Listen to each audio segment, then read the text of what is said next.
There were podcasts, but they sucked ass. Then along came Last Pint. It's the new way with Ben and Matt. Yes, along came Last Pint. The words are naughty and erotic and much gayer than we first had thought. Use discretion with the new way every Friday, like it or not. For 10 years, King George and his parliament have gulled, cullied, and diddled these colonies with their illegal taxes. Tell the folks at home what you're doing, Roger. There are giants in the sky. See, them cops, they believe everything they read in the papers about us cruddy JDs. So that's what we give them. Something to believe in. Everybody wants to be naked and famous. Everybody wants to be just like me and naked. Will you help teach me about this? What is it? A new way? Welcome once again to the New Way podcast with Ben and Matt. I am Matt. I couldn't do it. I'm Ben, and that guy in the background is my dog Sully. Say hi, Sully. That was me, not Sully. But Sully is attempting to attack Matt right now. Apparently, he knew. He knows he's on air right now. He knows that this is the time that the podcast was supposed to start. Yeah, if you hear like some like licking, strange licking noises. That's me licking myself. I was about to say that's Matt licking me. And if you hear a whining, that's Sully because he's jealous because he's usually licking Ben.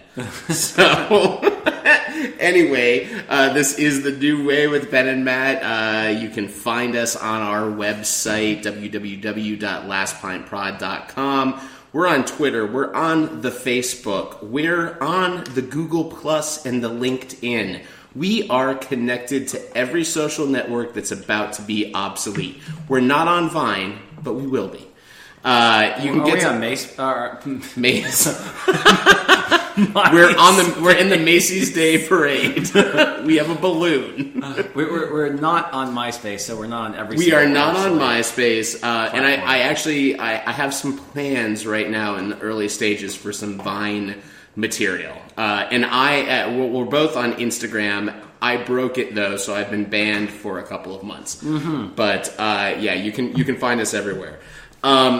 So today before you even get into that, we're going to talk about what's on the TV. Oh no! Well, we can talk about that. I mean that's. Is this really the transition we made?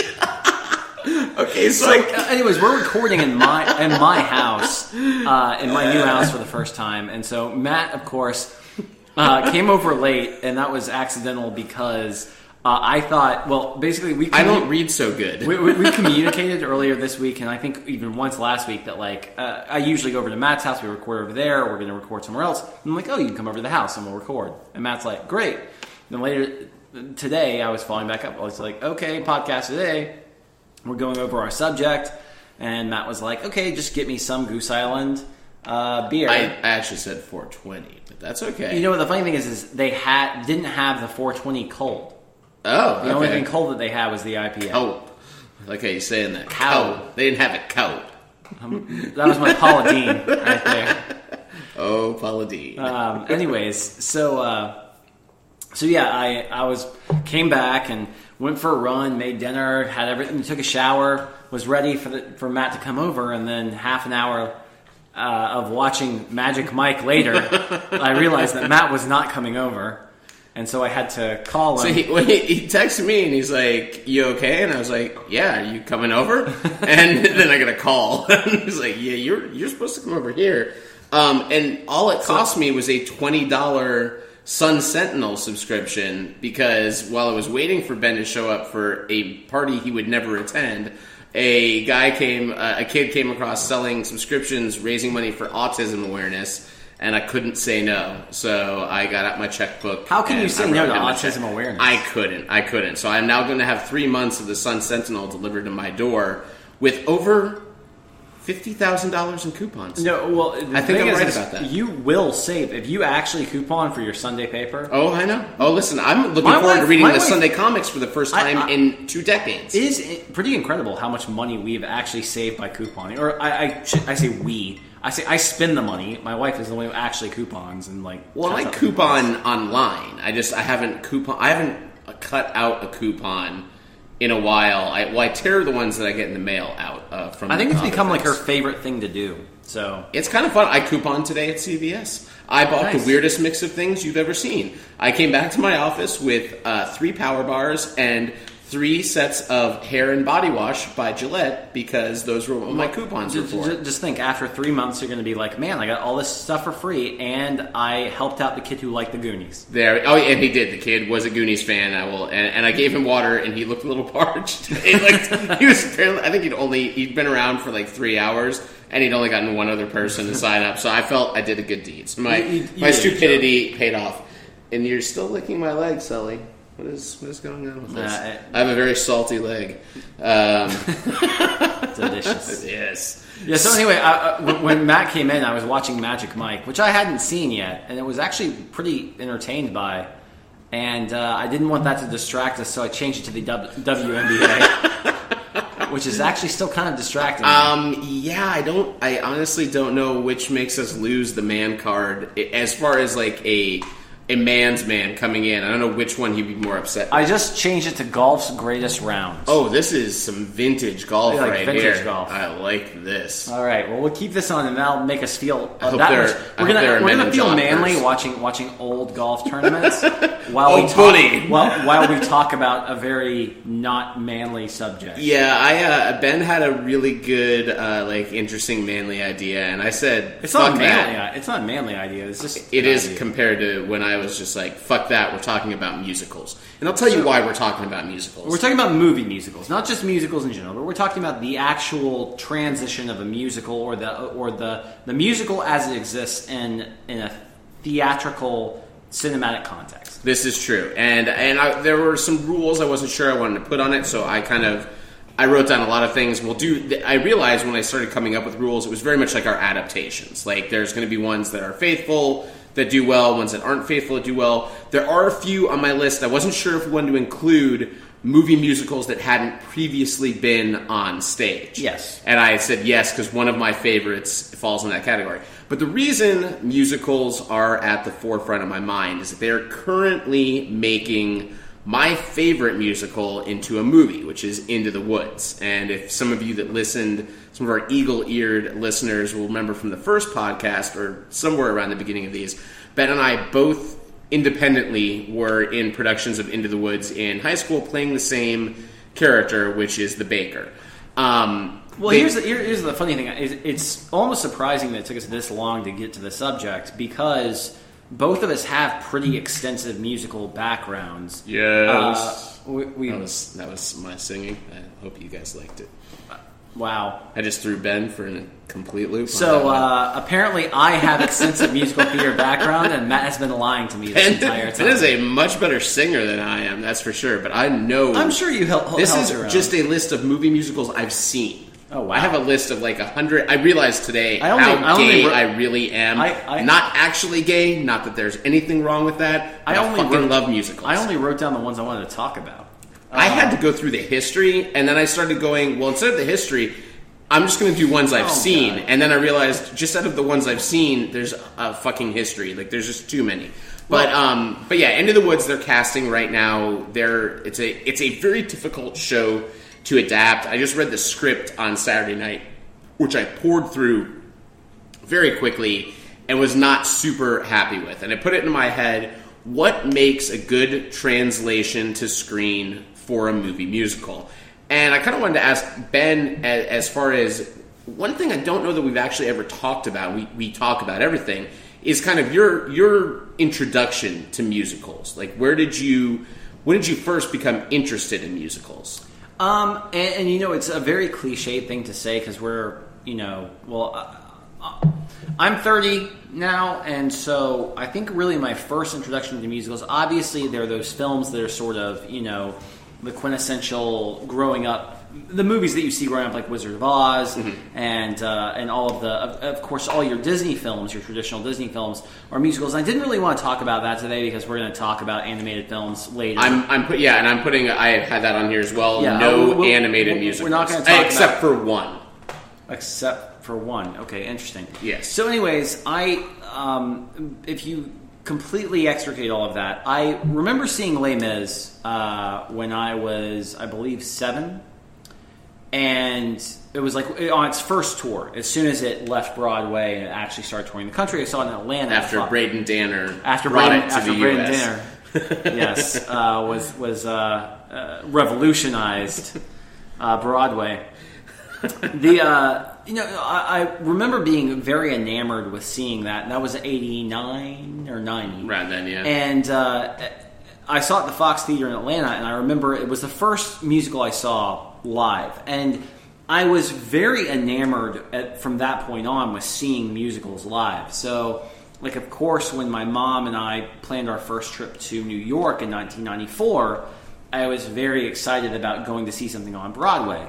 Of course, I ended up seeing the original Broadway cast of Rent do Rent. God almighty. Which you say, God almighty.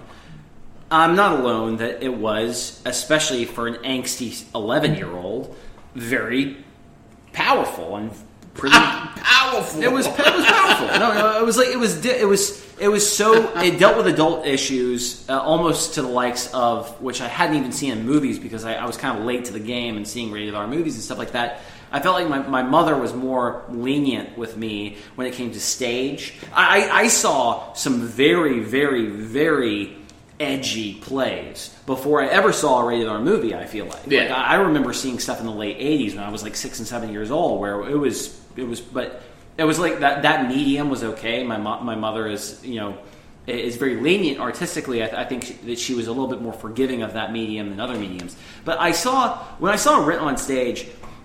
At that age, I was very impressionable, and I learned, of course, the entire musical, and I still know the entire musical from beginning to end verbatim. I haven't tried singing through the entire thing in probably 10 years, but I bet you I could. We'll talk about Rent later, because here's the thing. I feel like Rent Do we have to? Can't we just get Rent out of the way now? No. Because Rent... there's a reason why, because I want to talk about it in the filmic context. Okay. But I'm just saying, that was my introduction to wanting to actually... I feel like Les Mis was what got me interested in seeing musicals. Rent was what got me interested in doing musicals and actually performing in musicals. So that makes sense. And what's interesting, actually, really is that you had to have been a little older than 11 when you saw it. Or maybe it had been out longer. Because the first time I knew about Rent... Rent was 94? 94. I saw it in 95. Really?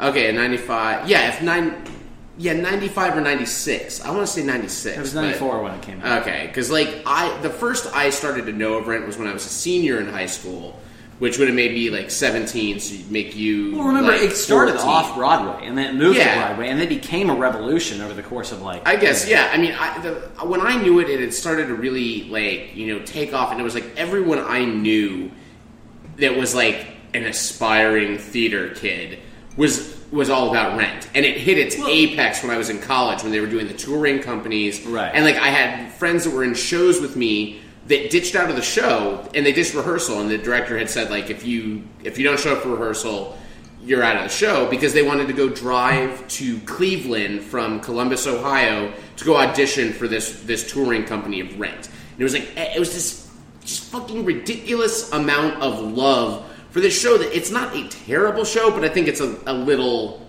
more than a little over the top and melodramatic. Well, I would never argue with that. I would just say that the music in Rent is pretty awesome.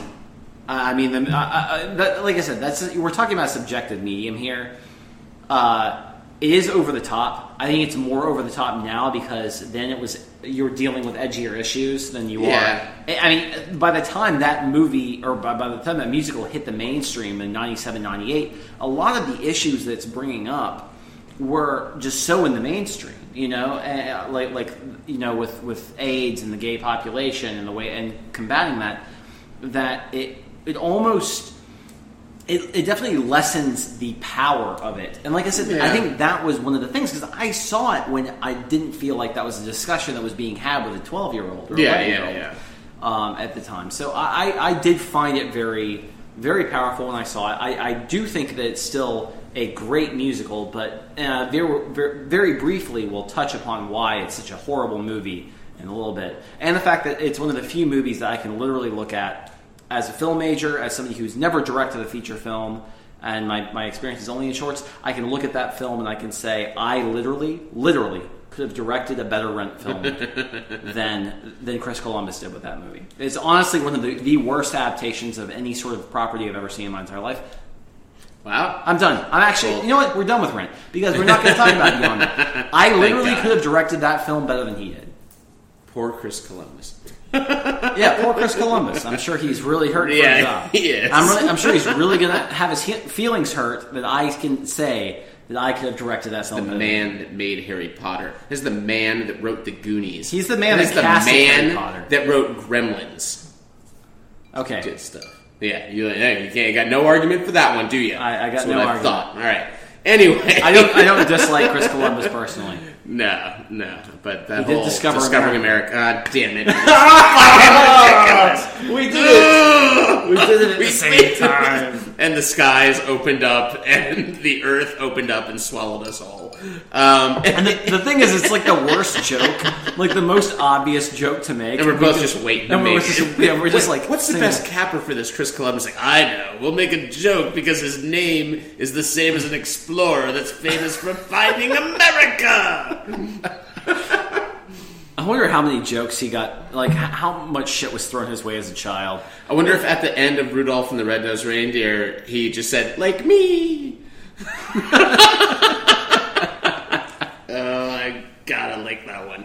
Anyway, moving that was good. along. That was good. So yeah, I had a similar thing that I grew up with a lot of the staples. I was obsessed with The Wizard of Oz and Annie when I was a kid. Annie on film. I watched a ton. Enough so that when I got into high school and I was kind of looking at shows and we were picking shows and I was getting interested in, like, what do I want to play? There was someone had started talking about Annie and they're like, oh, you could be Daddy Warbucks, and my buddy was going to play Rooster. So I got a hold of a script and I'm like, where's Punjab? And I realized that, like, the movie has just these ridiculous subplots and other characters that don't exist anywhere in the show. And the show has some really beautiful songs that I'd never heard before because all I knew was the movie version. And that's kind of where I started to... That and things like Bye Bye Birdie was another one where I had the script and I was waiting for... I had seen the movie and then I got the script for the show. And I kept waiting for, like, the bit with the turtle and, like, all this stuff. And, like, there was a period where they were making very weird choices with subject matter or plot lines that they were adding to musicals when they made them into movies. And they usually were things that were not musical. I think they didn't have a lot of confidence sometimes in carrying things on a song, except for the case of Guys and Dolls, where they added more music and they inexplicably... Like, the casting of the film version of Guys and Dolls to this day still stands as the weirdest... I don't know what the casting room was like, or the people that were discussing what they do, that were like, all right, well, we have two roles in this musical. Two lead male parts. One has literally no songs. He has one half of a song and one half of a song. Let's cast Frank Sinatra as that character. And our other person sings ballad after ballad after ballad.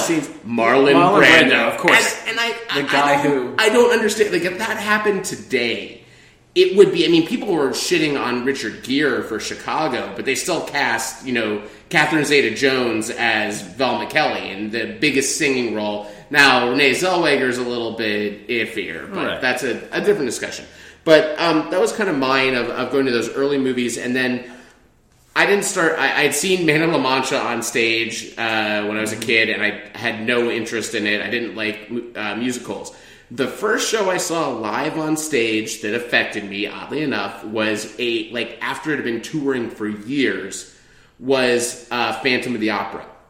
I'd already started doing musicals in high school, and I'd become really interested in, but I hadn't seen anything on stage. And I saw Phantom of the Opera at the Kravis Center in West Palm Beach. We saw it on a preview night, which, as it turned out, was the only night that the chandelier effect worked, and they had a 2-week run and it did not work any other time the entire run of the show. And we also saw the understudy who, as the reviews started rolling in, they said was much better. So I got very lucky. Saw a great show. Nice. I thought the staging of it is absolutely beautiful. What they do with it, especially, forget the chandelier. Everyone always talks about the chandelier. Fuck the chandelier. The catacombs and him in the gondola going through, and there's so much fog that it's literally billowing over the stage into the orchestra pit like a waterfall. It was amazing. Sure. And that was where I was like, wow. And we've been doing shows at our rinky-dinky private school with no budget. So I never really seen something on stage that was a crap ton of money thrown at it. And I absolutely loved it. Yeah. So that was kind of my introduction on the stage side. Movies, though. You know what's funny? But before we even get into it, though, a lot of the other, and I, of course, I've already kind of fallen into being very cliched and saying that Rent was what really interested me in actually doing musicals, which is a very cliched thing, at least to me, to say. A lot of the classics, I saw Phantom of the Opera with a touring thing, and I wasn't that super impressed. As a matter of fact, it's really funny. I'm not a big Lloyd Webber fan at all. But you're a huge Lloyd Dobler fan, just in case you guys want to know. Yeah. But and then everyone is like, Cats is one of the biggest things to watch, and I saw Cats, and I was like, I don't get it. I don't know. There was something about me, and this is me at 14 or 15. I was just like, I want to see something with a. I understand it's a spectacle, and the songs aren't bad, but they weren't good enough for me to be like, this isn't really a coherent story. This isn't a narrative that I want to follow. It's basically a bunch of people running around in costumes and singing pretty songs. That's great. I feel like, I think that's why Phantom failed as a movie.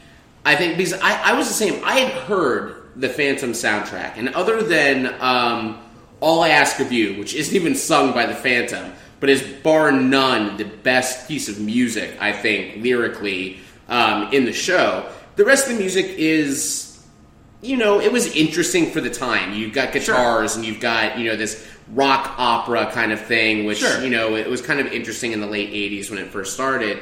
But for me, everything about that show, and how much I'm not style over substance, I was completely taken in with the style. Right. And that's really what it was about. I'm like, this is just a beautiful thing to look at. Yeah, but for some reason at that age, I could not take that approach. That just wasn't, that didn't communicate well for me. Still to this day, my favorite Lloyd Webber musical is Joseph and the Amazing Technicolor Dreamcoat, because it has a very clear narrative from the beginning to the end. He's working with some decent source material. Exactly. It's like, I'm just going to write off the Bible. The Bible. Yes. But yeah, that's still my favorite Lloyd Webber, just because I like the tunes, and I like that there's a very clear arc, which there sometimes seems to lack in the Lloyd Webber things, which is, one of the reasons why I'm such a huge Sondheim fan is because Sondheim, it was just this brilliant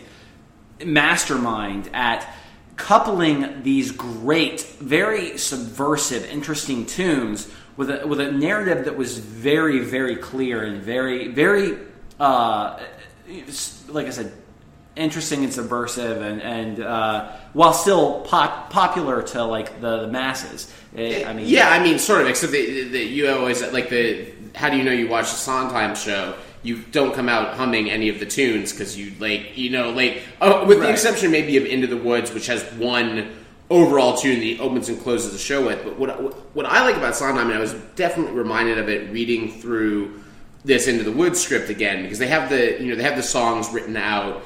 And I'm going through the lyrics. And really, the lyrics in that show, I still hold to be my favorite lyrics of anything he's done and anything. That was my dog. He's not a Sondheim fan, apparently. No, apparently not. The lyrics are they're absolutely beautiful. The rhyme scheme is just insane. And to tie it in, one of the first shows. Oh. No, just don't pay attention. I won't pay attention. Stop. Yeah, he'll just keep doing it. That's. I'm gonna have animal services called on me. This is just all he does. He just sits here and he starts crying at me. Don't make me go Paula Dean on you. Hey, get out of here. Come on. It's fine. Get It's out. fine. No. Come here, Sully. Come on, boo-boo. Come on, come up here. Okay. Nope. Just gonna. All right, get up here. Come on. Get your bone up here. He's grabbing his bone. He's gonna come up. He's gonna sit with us, and then we're gonna pat him, and he's gonna be okay. He's not the only one grabbing his bone. To tie this into Sondheim is one of the first movie musicals I watched. I had to watch it for believe it or not, a dance class in 7th grade. We had to do a report on a movie musical. So my mom goes, all right, it's not my favorite show, but I think it's a good showcase for what you'll want in this. And it was West Side Story. West Side Story went on to be my senior year show. I have a major love-hate relationship with West Side Story. When I saw it... I know you do. And that's actually one of the ones that I wanted to bring up, is just because I knew you had some issues with it. When I watched it in 7th grade, I wasn't really able to... Before you even get to it, can I just make one comment on West Side Story? And this is the only thing I wanted to say about it, because I want to hear what you say. Yeah. West Side Story is one of the ones I don't like on the stage, but I actually kind of like on the screen. I'm somewhere in between that, but a little bit on the other side. I like what they do in the movie, what it looks like. I like some of the choices they make. What I do not like is the change in structure.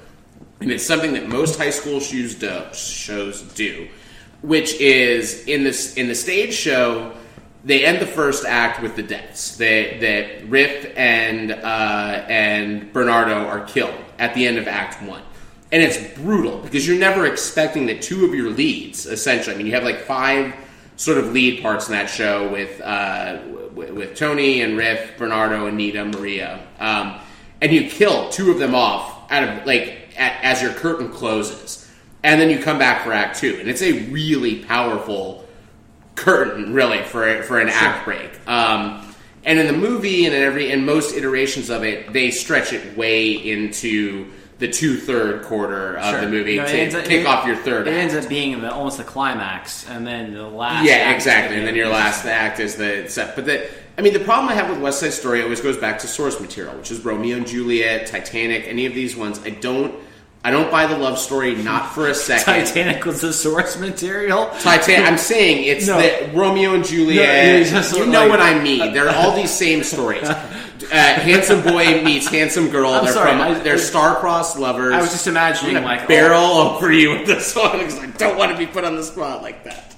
No, it's true. I misspoke. But what I mean is that you have these stories that are modernizations of Romeo and Juliet. Okay? And it's like pretty boy meets pretty girl. They're from opposite sides of the track. They don't really know each other. They hook up one night, and then a shitload of people die, including at least one of them, sometimes both, depending on what story is being told. And you're supposed to feel really that this is a really romantic tale. And I never buy that side of it. But what West Side Story has is it has Leonard Bernstein's score, which is amazing, and the themes he uses. What I like about a really good musical score is hearing all of those same themes used in different songs. So you've got that opening whistle, that's the Jets theme, the bum. Those are all used in other songs. They're parts of Maria. Sure. They're parts of Tonight. They're parts of Somewhere. It's the same thing that great composers do with normal movies that aren't even musicals. Yes, absolutely. It's where they always revisit, certain themes, and I always think that's a very impressive thing, because when it's like when you do. And it comes from the musical, like it originates from the musical, is where you utilize a theme, but then all of a sudden you drop a minor in, yes, or something along those lines. I mean, and it's utilized to such great effect in a cinematic sense in non-musicals, but yet that almost comes from musicals, where it's like they're trying to throw this variation on something that's already become familiar to the audience. No, and that's in Sondheim's lyrics. While he was young, and this was like early Sondheim, he'll shit on that show any chance he gets, because he thinks it's ridiculous, and he's grown so much. But there are still things he was doing with the rhyme schemes, and with, you're working off of this really lyrical score, but then you also have the Jets, and you have the Sharks, and you have these very interesting undertones, and you have Latin themes, and you have what you have your voice for the New York street kids and stuff. There's some really amazing things in that show, and I think there is a lot to like. I just don't like the main story of West Side Story. I like everything surrounding the love story, pretty much. No, that makes sense. And, you know, and with the, I mean, Tonight is fine, but Maria and Somewhere I can do without. A fucking ballet 2/3 of the way through your show without your leads, and it just doesn't work for me. But, yeah, I watched that and then wound up having to do it after I shat on it in my book report, or my movie report of it, so... Dude, that's not nearly as bad. I had to do, and this is actually kind of funny because I really dislike the movie too. I had to do. Hi, Beth. My wife has just walked in. Say hi. She's looking saucy. Yell hi.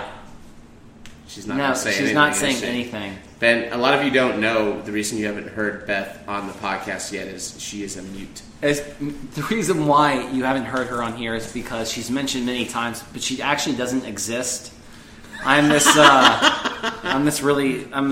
lowly person that just has developed this personality in my head. And it actually, like, I used to just, like, fuel it for him, but I did enough of that I actually see her, too, now. And it's become a multi-person delusion. Ah, nice. Yeah.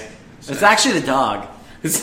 You've heard the dog. That whining before. One of those whines before was the dog, but the other was Beth. We'll leave you to figure out which was which. I'll give you in. It was the second one. Anyways, one thing that's kind of funny to me, what I was basically saying is, though, my senior year, I had to be in Oklahoma. Oh, fucking And it was one of those things where, the worst show and really bad and you played, and you're the worst character. I'm the worst character. I was Allie Hackham.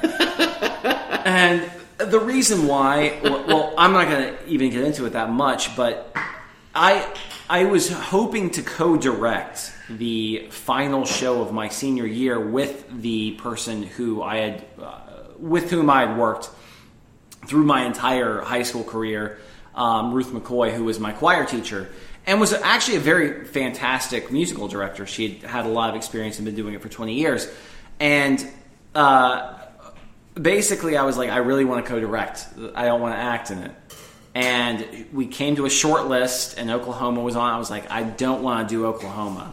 She was like, Ben, I will take your advice. I think that's probably good because a lot of people do Oklahoma. Haven't seen it around here in a while, but I think it's a good idea not to do Oklahoma.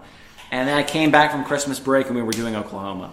In Chattanooga. In Chattanooga, Tennessee. And I was like, I can't co-direct this. I don't want to put time into Oklahoma because it's seriously like the musical I loathe the most.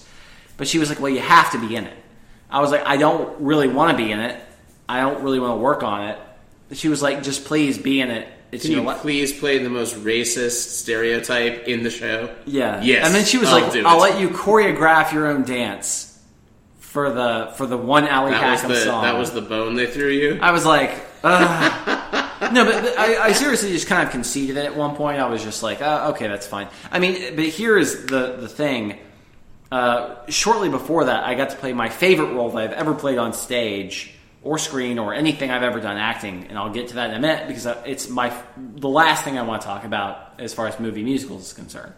But anyways, I feel like we're almost even shepherding it away from like the movie a little side. bit, yeah, and that's where I was going to go into next, which is, you know, and you'll find it's very difficult for Ben and myself probably to talk about this. We keep kind of going to the same places, which is our actual experience with stage musicals in high school. And what you find when you start to get interested in theater and you start doing shows is that's when you start watching more and more. You're renting more videos. You're renting more.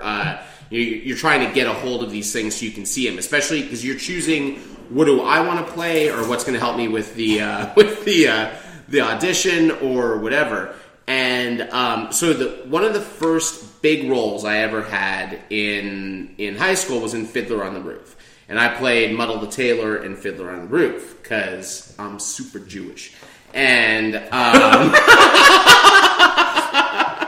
so, yeah, one of those things is true. So I rented Fiddler on the Roof. Or you're super or you're Jewish? I'm both. I'm neither. That's so sad. I'm simpler. I'm sort of mediocre Christian. I'm Jutheran. So, I knew we were doing Fiddler on the Roof, and I auditioned without seeing the show, and I found out who I was cast as on Super Bowl Sunday. And there was a Super Bowl party, as it happened to be at one of my best friend's houses. He lived like 4 houses down from me, and he was involved in musical theater as well. He'd been cast as the constable in Fiddler on the Roof. Sure. So he's like, "Oh, I have it on VHS. We'll watch it like after the Super Bowl." So we stayed up for like 3 hours after the Super Bowl and watched Fiddler on the Roof. And I was kind of blown away. Because it was the first time that I watched a show, like a movie of a show, where I was like, I don't know how they do this on stage. Like, there are these vistas and these amazing things, and they're dealing with live cattle, and, it seemed like this really expansive world. And they show the pogrom, so you've got all these people marching, singing Anatevka and stuff like that. Right. And it's one of those that I revisit every couple of years, and I'm still amazed. I don't know. Les Mis tried. I do not think Les Mis succeeded in any way. But I don't know that they can ever pull off what they did with Fiddler on the Roof, because it's like those old movies of like something like Lawrence of Arabia or Gone with the Wind, where you have this huge cast and you're not shooting on sets. You're shooting in like actual shacks, and like you're in a village. And they don't do that really anymore. And I don't know that they ever will put the money into in that way into a musical. I hope they do. I really here's. And they did it with Les Mis. What are they going to do it with? Well, Les Mis, they shot on one street corner over and over again. There's one I actually want to bring up. Okay, a little bit later on. Before I actually, because we've talked about a lot of, and since we're on the topic, what I almost want to do is kind of want to go through the few things I want to talk about of the musicals that have been adapted. Okay. And then we can kind of almost go from there into the ones that weren't adapted. The ones that were were created for film, or that were just their own, their own things, basically. There are a few that, which is really funny, because most of the ones I wrote down are the ones that weren't staged before. Oh, really? Yeah, I tried to almost... Because I know all of those, like we've already talked about a lot of them. There's one that I want to talk about that is probably my second favorite screen musical or adaptation of a screen musical of all time from stage, and that's Hedwig and the Angry Inch. Nice. Which is apparently now coming to Broadway. Yeah, I was reading with Neil Patrick Harris. I mean, with Braden Danner. Oh no, we broke our contract. Braden Danner playing Neil Patrick Harris as Hedwig. Playing Neil Patrick Harris as Hedwig. I'm totally going to tell him to listen to this podcast. I'll get a kick out of that. But no, Neil Patrick Harris is playing Hedwig, which is actually, it's pretty brilliant. I mean, absolutely, it's a fantastic choice, and anyways, Hedwig is one of those... I never saw the stage production. I've only seen the movie. Yeah, same here. And I've been very stoked about seeing the stage production at some point in my life. But that movie musical worked for me on pretty much every level, just because I had no expectation. I went into it, I knew it was a rock musical. But it also...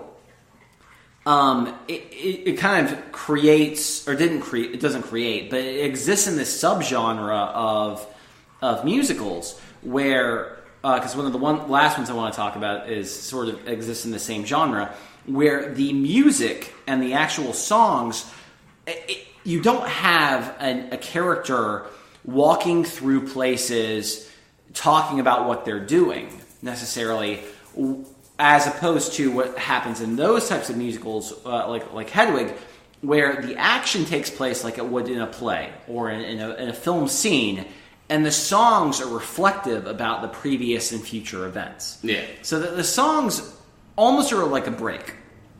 You have your normal narrative going on, then you have a song to reflect upon what's happening, which I think is a very interesting dynamic for any sort of production.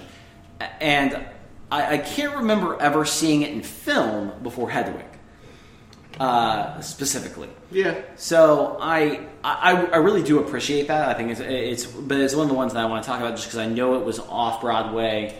And apparently the adaptation was as close as you can possibly get. I mean, it was John Cameron Mitchell who directed he acted. It's amazing they even got it made. It was one of those that I saw when I was, just getting into film.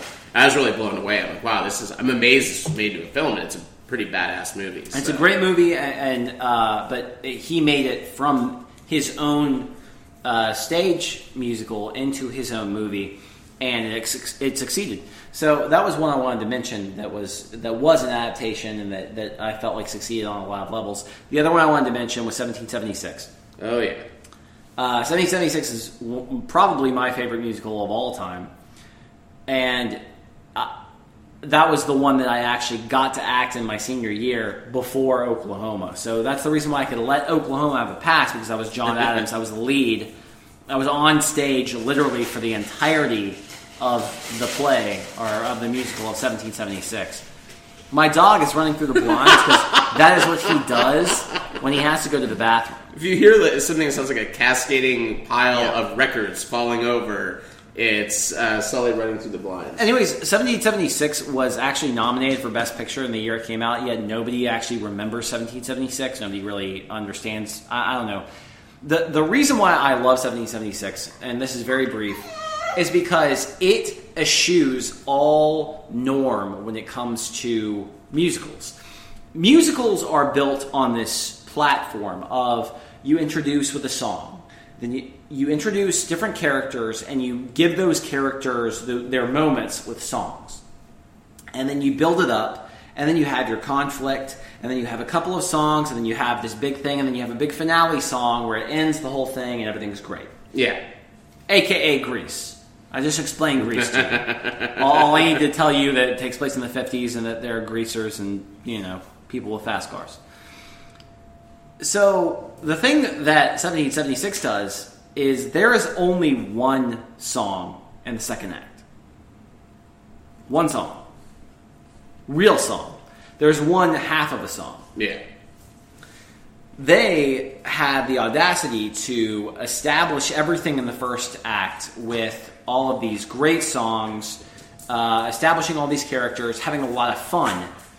Then they realize in the second act that they're dealing with serious shit, and that these are actually pretty heavy moments that they have to do. And instead of interjecting it with song, there's literally a 45-minute period that goes by at the very end of the movie where it's all the movie and the musical, where it is all dialogue. Yeah, and it's a play from then on, basically. And it doesn't end on a song. It doesn't end on anything triumphant. It ends on the Liberty Bell being rung, and that's it. And then and it ends with a dog barking. Yes. No, and it's amazing. No one has ever tried anything like that. Exactly. That almost, in a lesser show, it would just feel like they gave up on the musical. Versus this is an artistic choice that's made to bring weight to what you're getting involved in. Right. And exactly. It's pretty badass. I totally agree. So I think that's kind of cool. What are some of the? I was just going to say also that you mentioned one of my mom's favorite shows that she made me watch when I was in high school. I didn't want to watch and wound up actually liking quite a bit, but that was one of her big pushes. As far as kind of getting into the favorites realm, I'll do two as well. One that wasn't a stage show and one that was. One that was a stage show, which they made into a ridiculously fun movie, is Little Shop of Horrors. And I didn't put it on mic because I knew you were going to talk about it. Little Shop was the first musical I saw in the theater when I was growing up. I saw that when I was in Arizona in 1987, I believe, out in Scottsdale. And I loved it. And that was when I loved it, and my mom goes, why the fuck did you hate Man in La Mancha when we took you 3 years ago? I'm like, because this is awesome. There's a gigantic man-eating plant, and Rick Moranis is in it. Have you seen Ghostbusters? That's the guy from Ghostbusters. Right. He's the lead dude in this. I didn't understand her argument. It was invalid to me. But I love Little Shop. I love the new DVD or Blu-ray that came out where they show the original uncut ending that they had to cut because film audiences couldn't deal with the stage ending, which is a kind of a downer. But kudos to Frank Oz for shooting the hell out of his original ending and making it work. I mean, I absolutely loved it. But that show's fantastic. I mean, I really became a fan of Steve Martin. Even I mean, I knew him from other things, but like the dentist in Little Shop is best. Now, the one that is not previously on stage, I could go 2 with this, but I'll do the one.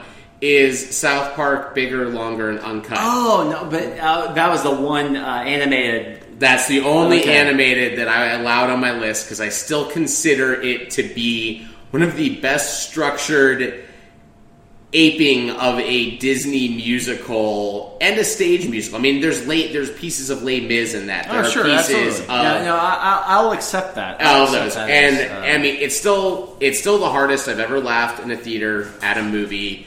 Bar none, to the point where I almost passed out. I was laughing so hard, and I couldn't catch my breath. I was working in the movie theater that summer, and of course, anytime we got the prints in, we would watch the movie on Wednesday before it came out on Friday.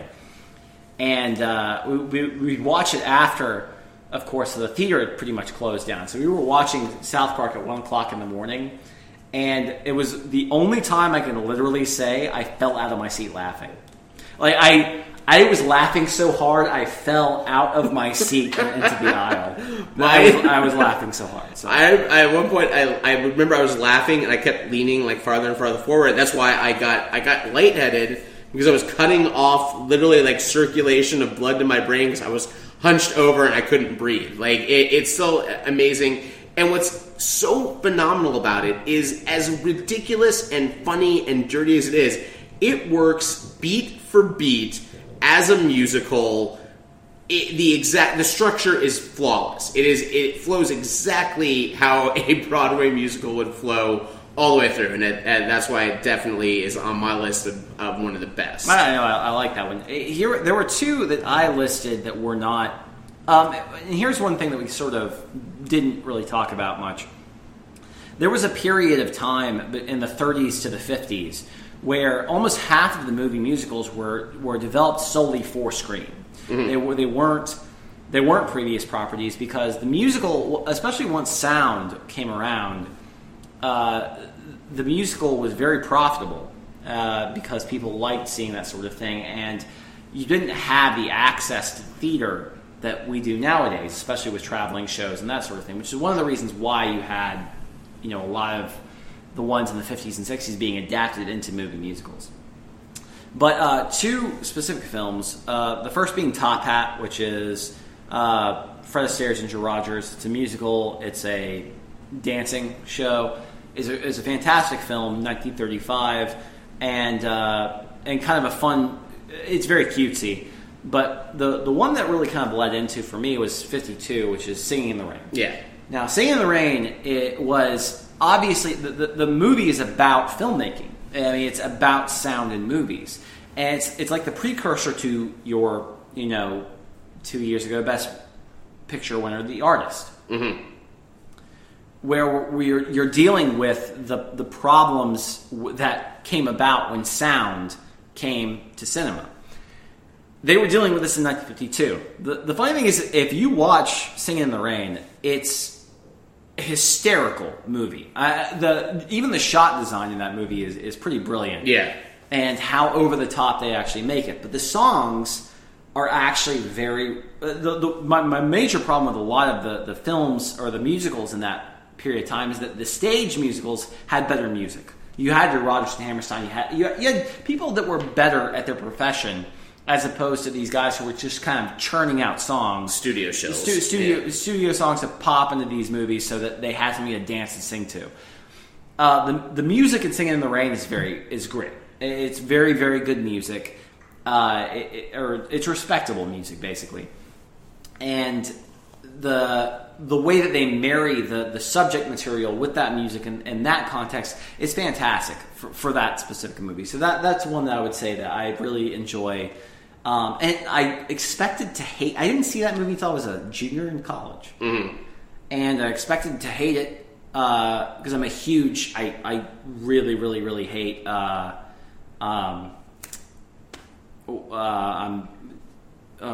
Julie Andrews. Mary Poppins. No. Sound of Music. Sound of Music. I really hate the Sound of Music. I'm not a fan either. And I wasn't.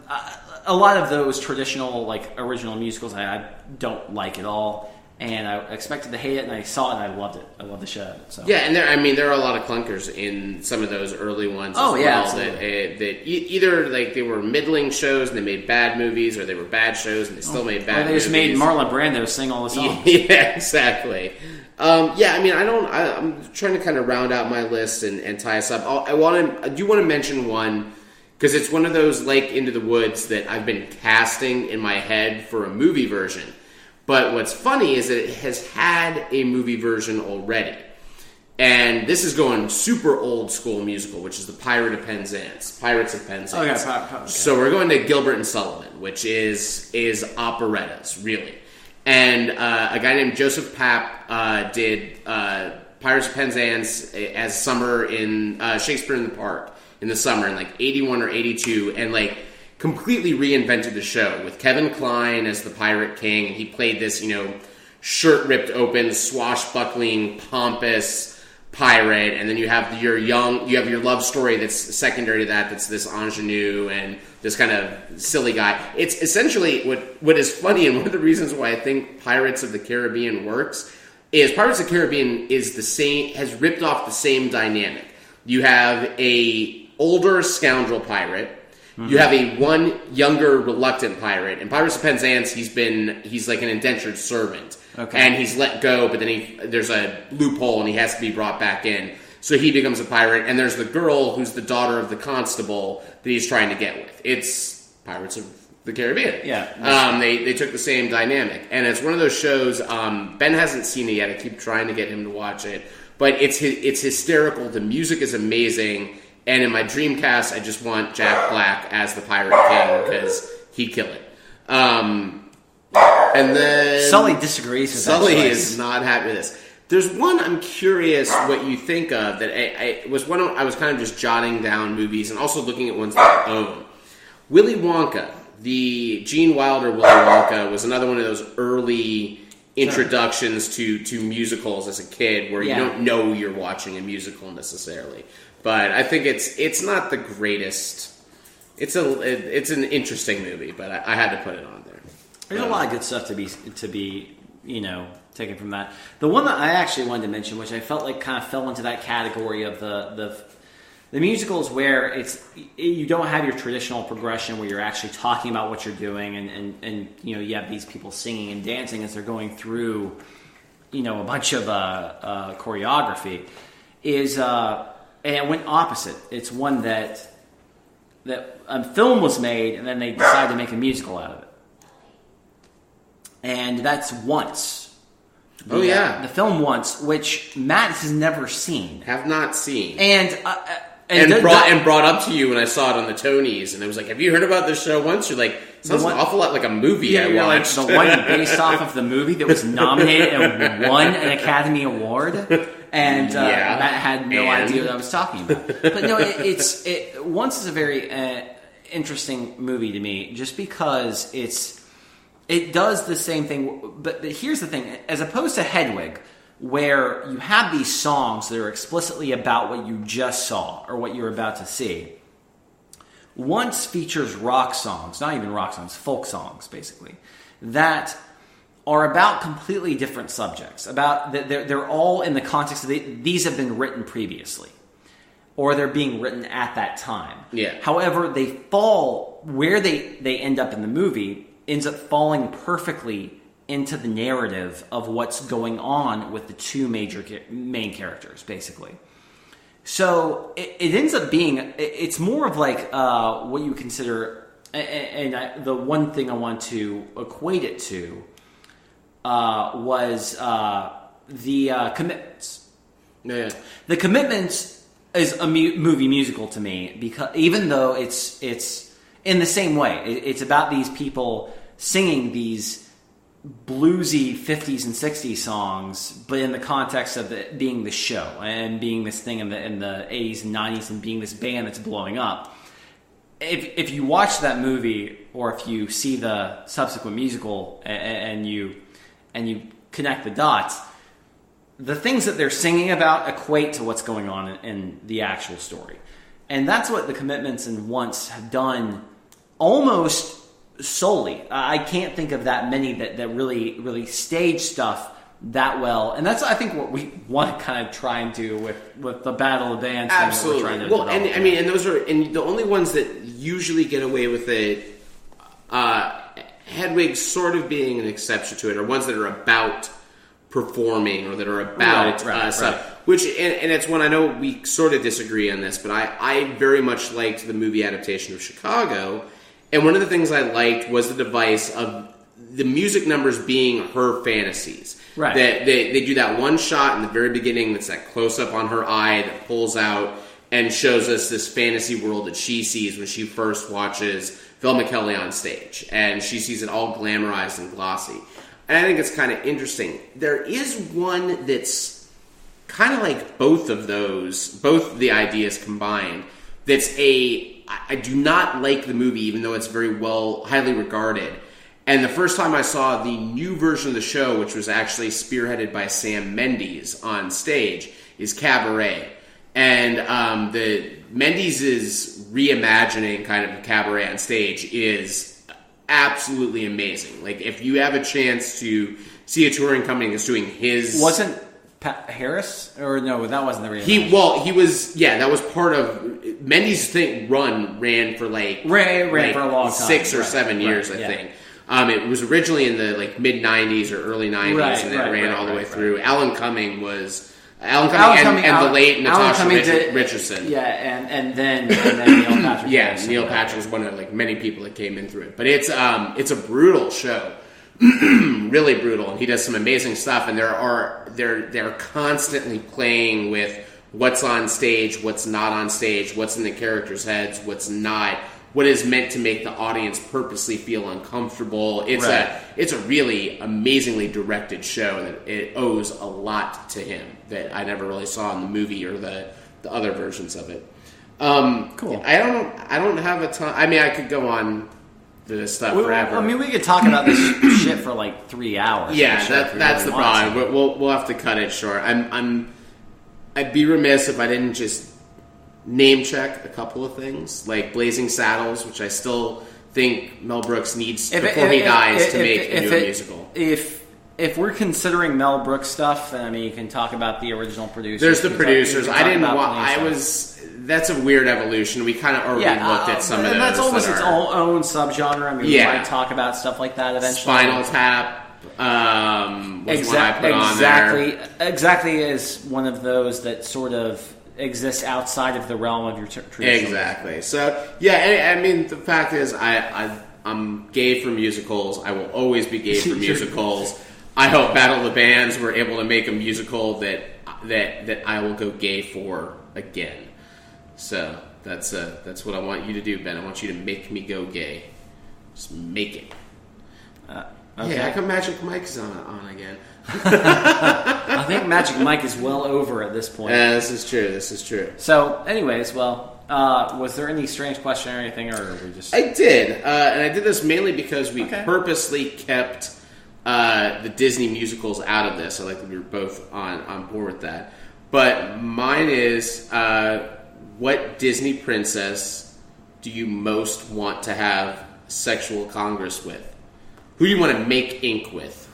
Well, I think that needs to be in past tense, that I did want to make with, since I'm married now. I'm sorry, are you really going to put a caveat on having sex with a fake animated creature to remind us that you're married? Really? I was gonna do it as a joke, and then you killed the joke. Do you think if somehow this was possible, Beth would be okay with it? We'll have to ask that sometime of Beth. Hey, honey! Which Disney princess should I have sex with? I'm hearing silence. I see movement. What is she saying? I see only shadows. Who is the hottest Disney princess? Who would you let Ben have sex with? A cartoon? yet. Well, Ben said he couldn't have sex with any cartoon because he's married. That was his problem with it. So now you have to give him permission. She actually just said something, which is pretty incredible. I'm gonna go on a limb here. I'm just gonna go with something. Oh God! I'm gonna say I don't know. For some reason, I like fiery girls, so I'm gonna go with Mulan. Mulan? Yeah. Really? I don't know. Mulan? That's a cop out. You're like picking Jasmine, Ariel. Who am I supposed to? What? She didn't give me an answer. Who are you most attracted to? I'm not attracted to you are such a fucking liar. Every male has ranked the Disney Can I say princesses. Jessica Rabbit? I will say Jessica Rabbit. That is not a Disney movie, but that is an animated character, and that is okay. I'll say that. I'll go with Jessica Rabbit. Not a Disney character. Yes. You disgust me. Just as a man and as an animated man, you just disgust me. Tell me, please. First of all, you're lying out of your ass. You've never ranked the Disney princesses. Everyone has. We did it at work, like a year ago. I really never have. I really never were ever in a Disney movie and you're like, man, I bet mine is Snow White. Mine has always been Snow White. I like a chick that digs short dudes. She's kind of busty. She's got the short black hair. That's some hot stuff, right? Never done that. Never done that. Never. Oh my God. And Jessica Rabbit. That's like who's your favorite? Oh, it's Pamela Anderson. That's my favorite woman out there. She's just built like a ridiculous. She's not even a. That's the point. Just she's too real. That's weirder. You have like an attraction to someone that's like more real than the Disney princesses. The only one you could have picked that would be realer would be Pocahontas. I'm weird because I find an animated woman attractive who was built to be attractive in the context of the movie, as opposed to watching a movie that's actually made for children and masturbating to these people. I don't know where you added the masturbating to these Well, I know ladies. that's what you do. I have never and would never. I only masturbate to Tom Hanks. I'm loyal. Now, if they ever animate Tom Hanks as a Disney prince, I have gotten off to Woody a couple times. Maybe like... I was about to say, I was like, Buzz? Popped one off. Just smeared Buzz Lightyear's helmet. What's Woody's little gal pal's name in Toy Story? Oh, someone with an L? Lippy? That's disgusting. You disgust me. I don't even have to ask you a question today because you just disgust me. Yeah, love it. Anyway, wow. So today we've discussed Magic Mike, having sex with animated creatures, and a shit ton of musicals. So where else are you going to hear sparkling, ridiculous conversation like this but on the New Way podcast with Ben and Matt? Yeah, I think that's true. So check us out on all of our stuff online. Facebook, Twitter, go on our website. Not on the Disney website. We will, try to continue to take your comments. Please comment on something and tell us what to do. We take your comments every week, which have been none. So we've taken those to mean we're doing a damn good job. Soon we're going to take callers. And we'll, that would be... you were like going to collar someone? Like in the S&M type? No, I misread that. Okay. Anyway, this has been the New Way Podcast with Ben and Matt. I am Matt. I'm Ben. And we'll see you next week. Cheers.